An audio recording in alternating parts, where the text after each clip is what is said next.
Hey everybody, welcome back. The human here is frizzy because for some strange reason it is 60 degrees outside and humidity. Yes, humidity is a word. I made it up. Don't judge me, judge a mammy. Anyway, so this hair situation is a good introduction to the next episode, which is embarrassed. What's that? So I had a conversation recently about something that happened to somebody or some information might get out, and the person said that they'll be embarrassed. And I said, embarrassed? For what? Like, I didn't understand the concept of being almost 40 and being embarrassed, or over 40 and being embarrassed. So I had to do some digging and self-reflection, and I've said this for a long time. I can't get embarrassed.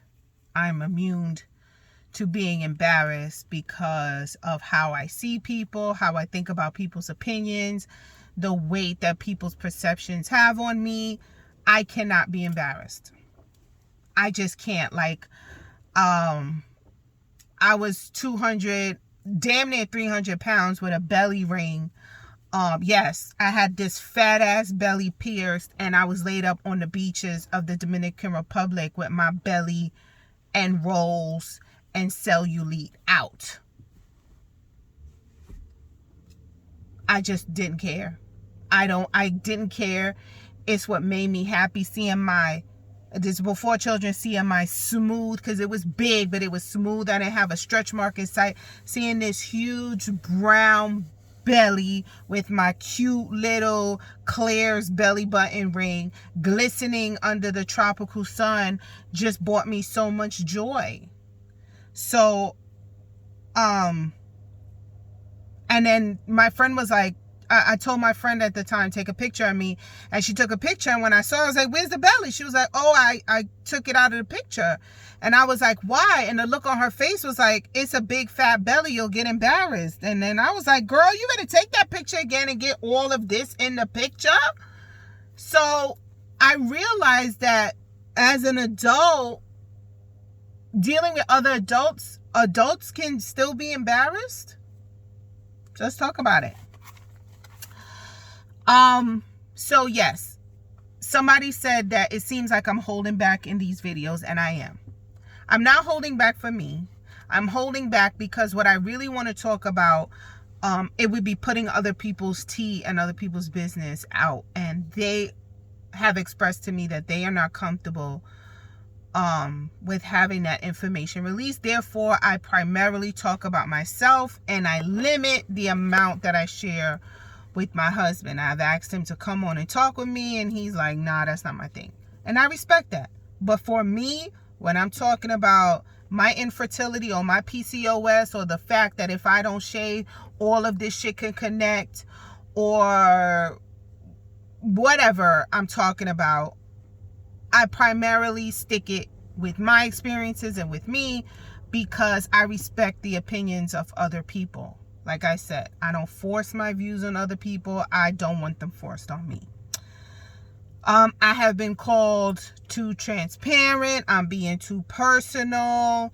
And my authenticity can make people uncomfortable too. I say, there are billions, I think there's billions of videos on YouTube, if not millions. I know Baby Shark got billions of views, but anyway, to be safe, I'm going to say there's millions of videos on YouTube. If my content, with my very beautiful and smart, articulate, and all the good stuff I could say about my 8 viewers, if it makes you uncomfortable, you don't have to watch, right?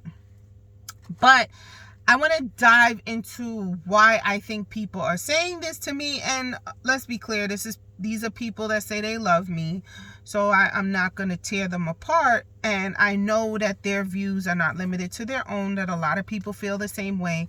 But I'm going to say that my videos can make people uncomfortable because I put the reality mirror in your face. I don't believe in not saying something but thinking that's okay. If you think it, then you can say it. What the fuck? They can't beat me. And they can't beat you either. Like, let me take this off because it is 60 degrees. And if I roll down the window, you hear all the other noise. I'll just take this off. Yeah, fuck what people think. You can't beat me. Like, definitely can't beat me in a fight, because nothing about me plays fair. And if you do beat me in a fight, you ain't gonna walk right. I'll make sure these injuries are fucking permanent. Anyway. So, was I always like this where I couldn't be embarrassed? Absolutely not. I'm fat and black and I'm from Brooklyn. Of course, people's opinions matter to me. What people thought about me mattered to the point that it broke me. Like, it didn't almost break me. It completely broke me. And I think that's why I am where I am, because I hit bottom when it came to that. And you can't go nowhere if you're already at bottom. You can only go up, right? It sounds corny, but it's real. So what people used to think about me consumed my life. Diet pills, fen, clothing, perming my hair, all kind of things. You know, like, I believe in looking pretty and looking presentable, but I was trying to fit in an aesthetic that the men around me liked. And I never really cared what women thought about me, because I don't give a fuck about bitches. But it was men. I cared about what men thought about me. Especially in my late teens, going into my 20s and my adult dating life. And I was striving for this level of perfection that is damn near, it's not damn near, it's unattainable. It's unfucking attainable. It's not attainable. Like, my body is not built the way that was in style in early 2000s. Man, I look back at pictures and I was like, what the fuck? I wasted that time trying to strive for a look that is in fashion now, that wasn't in fashion back then. Man, I was a bad bitch. I couldn't see it. And I think if I had the confidence to go along with the look, I would be in a totally different place. Maybe that's why. Because, you know, I said, if I came into my own early, like, none of y'all daddies would be safe. All the pensions would be mine. So, especially since I'm full of imperfections. I had major spinal surgery, which unaligned most of my body. I'm flat-footed. I have big feet for a girl. Like, after my kids, I'm an 11 double W. And everybody said, when you lose the weight and you'll have kids, it'll go back down. It has not gone back down. I got rid of 1 W, but I'm still the 11. Why? Flat foot, ashy. I'm black and ashy. I hate lotion, especially on my feet, because I slip and slide. So everything on me will be greased and my feet will look like the gods must be crazy because I don't lotion my feet. Because you slide in sandals. It looks cute. Come on, ladies. Your feet be looking cute lotioned up, but you put them into some rainbow sandals and you sliding all over the place. So I don't lotion the bottom of my feet. Fuck it. Just don't play footsie with me, because I will Flintstone you and scratch you the fuck up. But everything else, well, now, disclaimer, everything else ain't soft, because I stopped shaving my legs and I only shave my armpits when it gets longer than my husband's. That's probably another video about societal expectations for women. But anyway, all of this, I say, led to self-loathing. I was a me hater. I hated everything about me. I hated everything about me. Like, every little thing, every little perfection was screaming at me, and I couldn't look past that, right? So that's a really dark and sad place to live in, and unfortunately I lived there for years, if not a decade and a half, right? And I can't even say that people were traumatizing me, because they weren't. I was fucking traumatizing myself. No man or no person came up to me and said, Nicole, you need to do this, and this. Never, ever. Not even men that I dated asked me to change. I was flat chested. I'm still flat chested. Like, all of this is an illusion from a good Lane Bryant padded bra. None of it is real. Let me fix them, make him perky. None of it is real. It's all an illusion. And I've wanted breast implants from, oh God. And I didn't want breast implants for a man. I want tits. I wanted tits.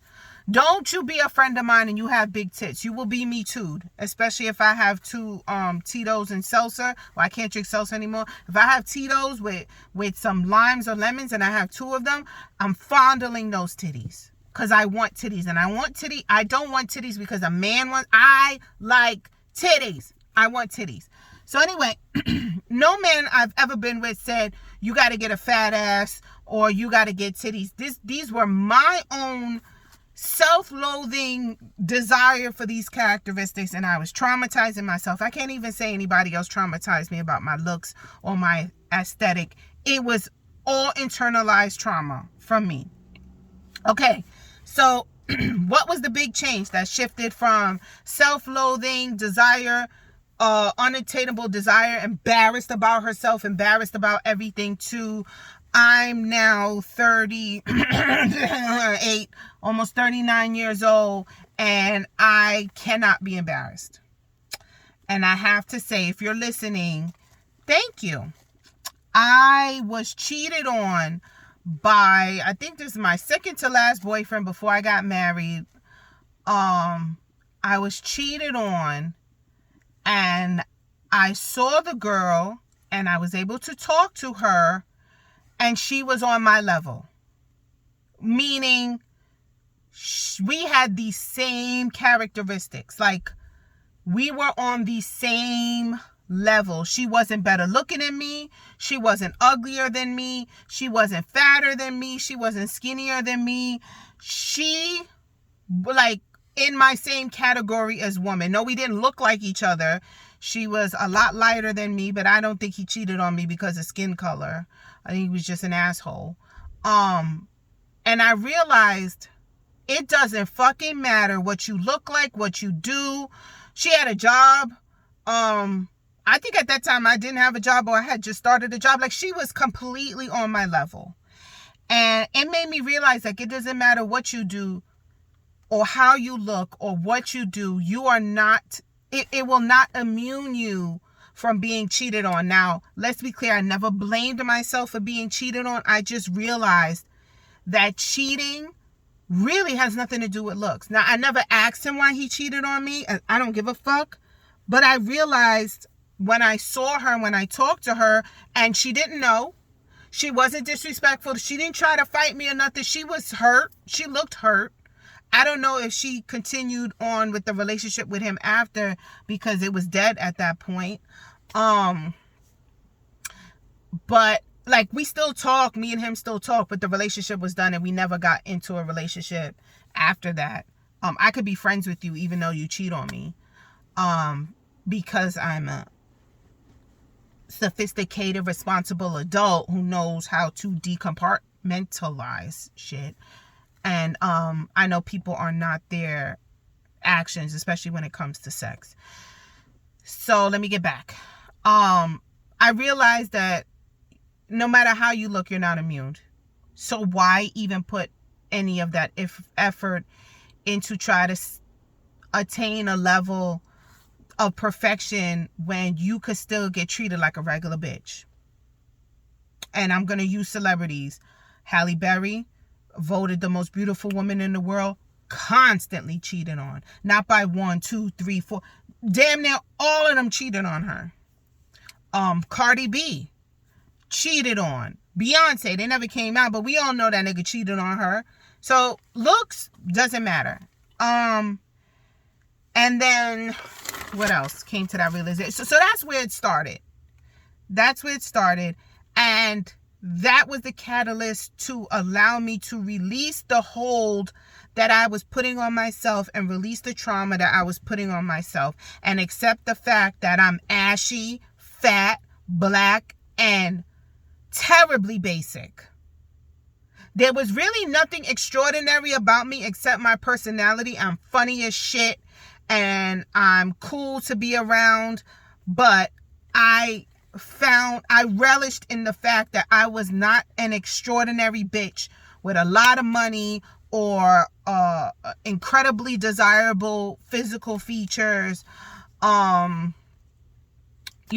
disclaimer, I was single for a long time. My panties were holy because I bleach everything and I didn't feel the need to replace holy underwear when I'm the only fucking one that sees it. I had holy fucking underwear, holy towels, holy they were clean. But why replace them when no nigga was sleeping at my house? I was living alone. And when I did become intimate with the man who's now my husband, it was completely unexpected because we was friends and he got full view of the holy drawers. And women, I got married with a man who saw my holy underwear. That's how you know it don't fucking matter what you look like. He knew they was clean because he put his mouth on it. Like the poom poom was clean. But the panties were holy. And sometimes I would stitch them. But mind you, I was making $16 an hour at the time. I had my own apartment and I had a car. So I wasn't rich. All right. I went from ashy to ashy because I'm still ashy. But I could afford the lotion, but I just don't use it. Okay. So the side effect of the being cheated on and releasing myself from these bonds actually attracted more people to me. It's funny because I met my husband not when I was trying to date. Me and him were friends. We were hanging out. We were cool.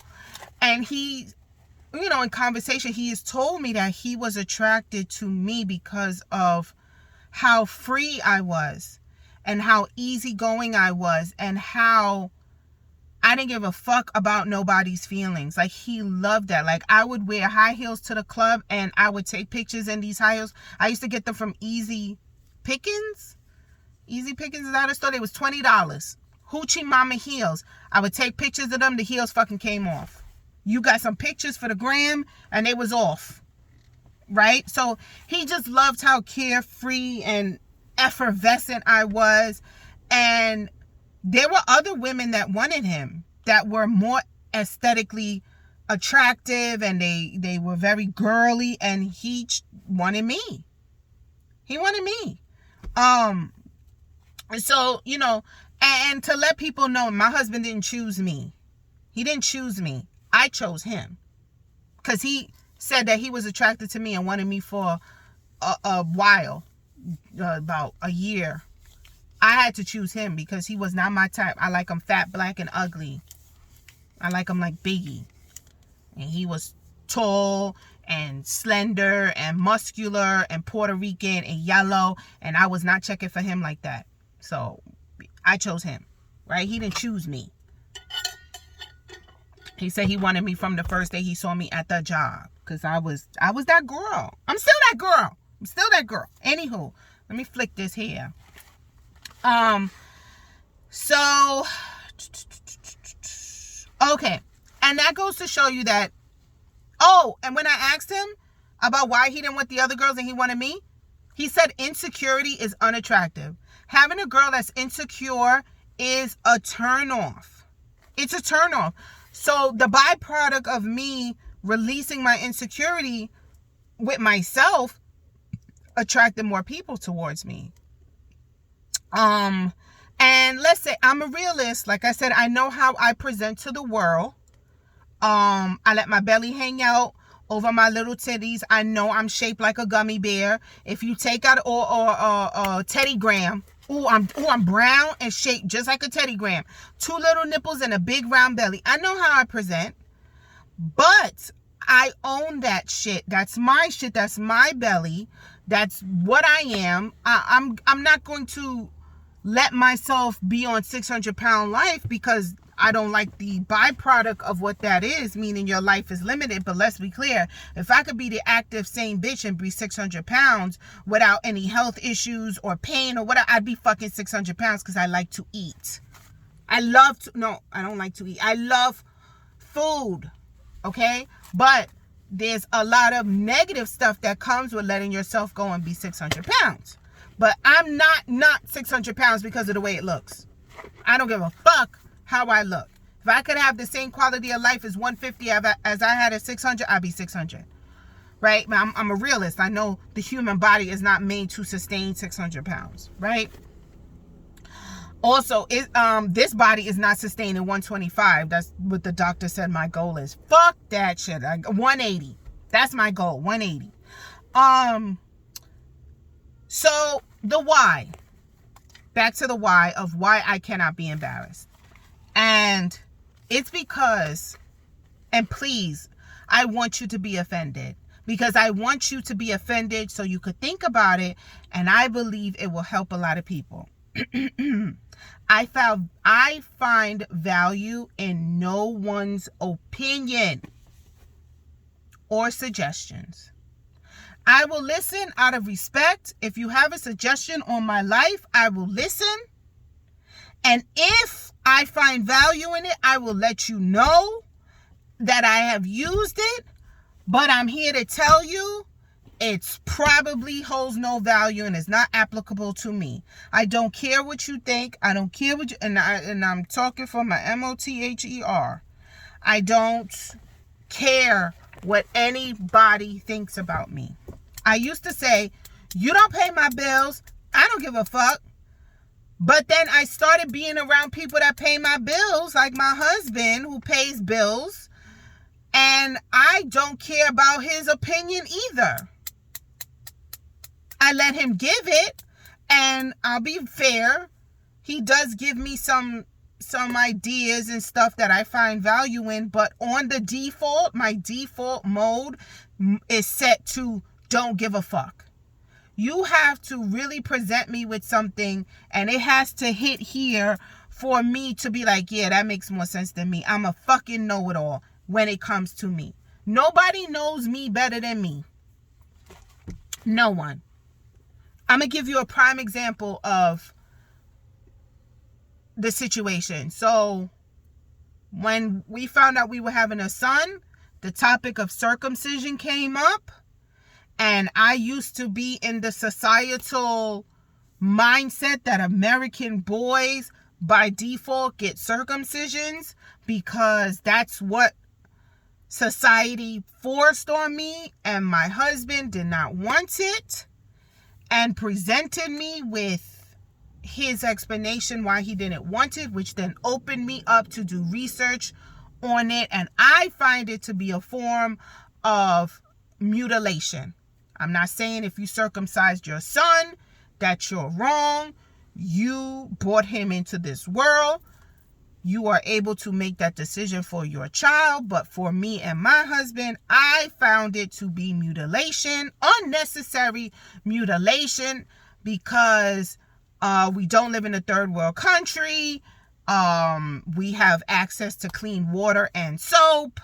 And I'm very sex positive. And the number one reason for me was I'm removing nerve endings from my child's penis for aesthetics? Hell no.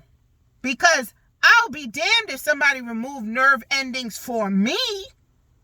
I want all my nerve motherfucking endings. Now, when my son gets older and he wants it, I'm going to have a big conversation and make sure he don't want it because one of your fucking daughters shamed him on his penis. I will have a conversation with it, and if he's adamant about it, then as an adult, he could go on and make that decision for himself when he's an adult. But as a child, I don't want to make that decision for him. It is irreversible, and it is something that he can do when he gets an adult. I don't need to make that decision for him. That is his body. Same thing with his hair. I like his hair long. His hair will be long until he can tell me that he wants to cut it.